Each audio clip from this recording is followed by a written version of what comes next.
Nous sommes dans l'arène de la liberté, oasis du miraculeux, réconfort des affligés, délivrance des opprimés. Cette femme que vous voyez à l'écran se nomme Madame Boka Marcel. Il y a un mois de cela, à la suite d'un geste brusque, elle entendit un craquement dans le genou accompagné d'une vive douleur. Et depuis ce jour, ces douleurs ne la quitta plus. Elle avait du mal à marcher au point où elle devait se déplacer avec des béquilles et portait même une genouillère.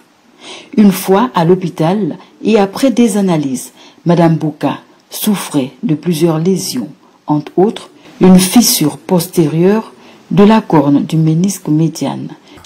Papa, la conclusion montre que au niveau de l'IRM, il y a une élongation sans rupture évidente du ligament croisé antérieur, ensuite une fissure de la corne postérieure du ménisque médial et une hydratose abondante. Ça veut dire que le faux mouvement qu'elle a eu à faire a tiré sur le ligament croisé qui se trouve au niveau du genou. Au niveau de l'articulation, il y a deux ménisques. Et l'un des ménisques, c'est un compartiment fibro-cartilagineux. C'est un peu comme du cartilage qui se trouve entre le fémur et puis le tibia, qui permet de bien faire les mouvements au niveau du genou. Voilà. Et quand ces deux ménisques-là, lorsqu'il y a un problème au niveau d'un des ménisques ou des deux, il y a un problème au niveau de l'articulation, des douleurs, des craquements et tout ça. En effet, le ménisque, les cartilages en forme de croissant intercalés entre le fémur et le tibia et qui soutiennent le genou, ont été fissurés lors du geste brusque de Madame Boka. C'est ce qui expliquait la douleur et le fait que Madame Boka avait du mal à marcher. Elle était obligée de se déplacer avec des béquilles. C'est donc dans cet état qu'elle se rendit dans l'arène de la liberté. Ici, nous la voyons dans la ligne de prière, assise sur la chaise. Nous pouvons se tenir debout, mais dans quelques instants, nous allons voir les merveilles du Seigneur par son serviteur Abba Achiapako Marie à travers l'imposition des mains. Le Seigneur va communiquer la guérison à Madame Boka. J'ai plus d'amis. Toi tu es mon ami. Je sais. Toi tu es pas. Même quand j'ai plus de famille. Oh. Toi tu es ma famille. Je sais. Toi tu es là. Même quand j'ai plus de soutien.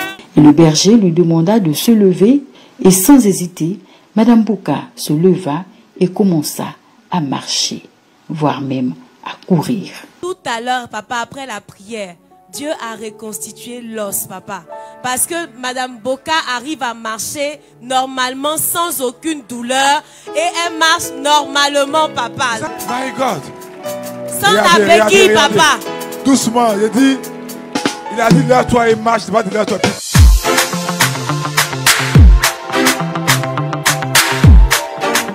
Alléluia. 1 mois et demi, papa. Et les médecins avaient dit qu'il fallait qu'elle se débrouille avec la béquille. Docteur, comment on peut expliquer ça? Papa, il n'y a pas d'explication. Parce qu'elle venait... Ah, elle a dit genouillère même. Tout à fait, papa. Enlève la genouillère qu'on va enlève. Malgré la genouillère, elle boitait. Mais là, elle marche normalement comme si elle n'avait jamais enlève eu tout, de enlève problème. tout. C'est un véritable miracle, papa. 2 béquilles, une genouillère, papa. Ma fille, pour qu'elle puisse remarcher comme ça, qu'est-ce qu'il a fallu que Dieu fasse? Papa, il a fallu que Dieu remette tous les compartiments, le ménisque, la fissure disparue, les liquides au niveau de l'articulation est revenu à sa quantité normale. C'est-à-dire que tout est redevenu comme si elle avait 20 ans. Un miracle créatif. Les cartilages du genou qui étaient blessés furent reconstitués. Toutes les petites blessures résorbées.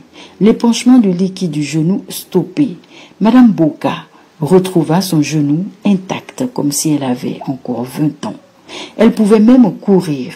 Madame Boka est entrée dans l'arène de la liberté avec des béquilles. Elle en ressort sans ses béquilles.